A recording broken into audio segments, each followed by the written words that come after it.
राजकीय पक्ष फोडल्यानंतर आता जनतेची कुटुंब फोडत असल्याची टीका उद्धव ठाकरे यांनी केली। मुख्यमंत्री लाडकी बहीण योजनेसंदर्भात ते बोलत होते। छत्रपती संभाजीनगरमध्ये शिवसेना उभाठाचा शिवसंकल्प मेळावा पार पडला। यावेळेला उद्धव ठाकरे यांनी सत्ताधाऱ्यांवर हल्ला चढवला। आमच्या सरकारनं जनतेच्या हितासाठी महत्त्वाच्या योजना आणल्या आहेत। आम्ही देणारे आहोत, पण तुमची देण्याची दानत नसल्याचा पलटवार मुख्यमंत्री एकनाथ शिंदे यांनी केला।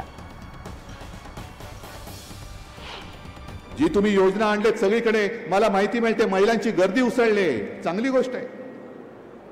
पण त्याच घरामध्ये तुम्ही बहीण भावामध्ये जे वितुष्ट आणताय, भाऊ बेकार फिरतोय, मुलगा बेकार फिरतोय, शिकलाय, मुलीला शिक्षणाची सोय केली मोफत, मुलांना सुद्धा करा, दोघांनी आता भेदभाव करू नका।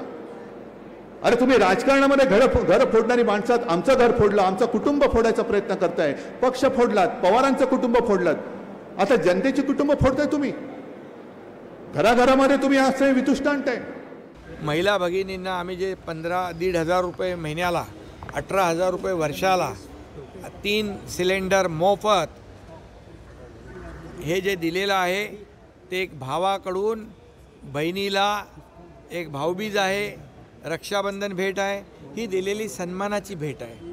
त्यामुळे तुम्ही तर काय दिलं नाही, कधी देण्याचा प्रयत्न केला नाही, तुमची तर देण्याची दानत नाही, पण आमच्या सरकारची दानत आहे, देणारं आहे, आमच्या बहिणीला दिलं आहे।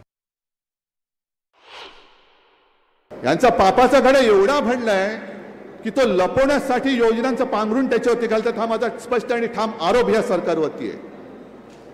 एवढी पापं तुम्ही करून ठेवलेत। शेतकऱ्यांच्या आत्महत्या होतातच आहेत।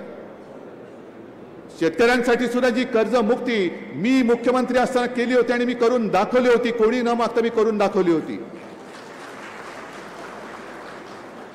कदाचित तो राजकीय माझा मूर्खपणा असेल, कारण राजकारणामध्ये द्यायचं काहीच नसतं, नुसतं निवडणुका आल्यानंतर भुलवायचं असतं, आणि निवडणुका झाल्या, आपलं इप्सित साध्य झालं की पुन्हा ये रे माझ्या मागल्या।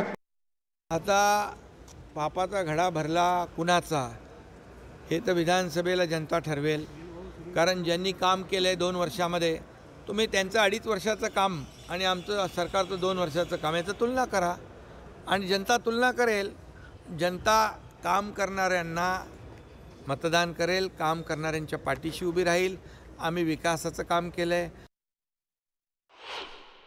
ग्रामीण भागात आणि शहरामध्ये सुद्धा हिंदू हृदय सम्राटांचा फोटो लावायचा, खाली धनुष्यबाण लावायचं आणि बाळासाहेबांचं धनुष्यबाण म्हणून मतं मागून तुम्ही लोकांना फसवून निवडून आलेला आहात।